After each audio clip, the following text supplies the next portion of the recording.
a smaller one than the others, at least it's shorter. We raised it up so we could plant an apple tree on this trellis next to the bench wall. The apple tree is an espalier apple tree. That means that it's trained to grow out parallel to the ground on this trellis. This particular apple tree has 6 varieties.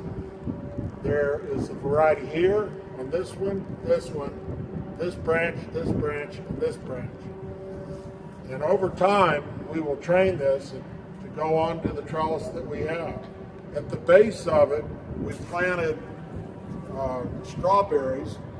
It's a strawberry called Tribute, which is everbearing. So this will start to bear in the spring, maybe not very heavily the first year, but then it will bear all summer up until fall when the weather gets cold. We put 25 plants total in here, and probably over the year, it will fill this bed up. It'll send out the little runners, and if those hit the ground, they will root, and you could actually clip them off and plant them somewhere else.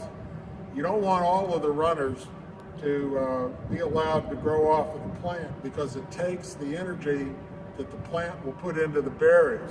So most people will trim off all but about 2 or 3 of the runners with the little plants on them and let those fill in, and then that's it.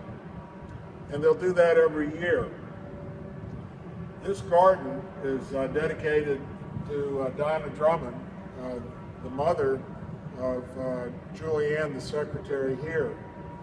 And the trellis we made out of cattle guard fencing that we got at Tractor Supply, and then the wood that we use is Western red cedar, which is very rot resistant. So this should last for a long, long time.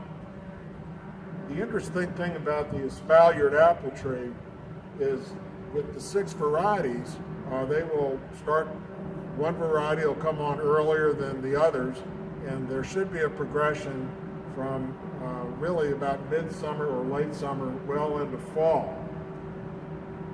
The word espalier comes from the Italian word for shoulders, espaliere, because it looks like shoulders with the arms out, and that's how it got the name.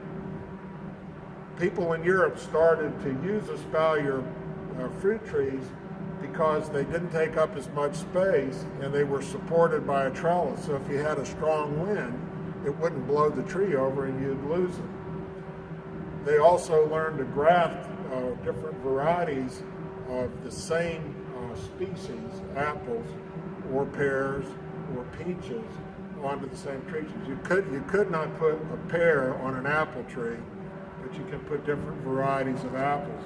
You couldn't put a peach on here because it's not in the same family. So that's sort of the way it works. We raised it up so it's easier to get to pick and take care of.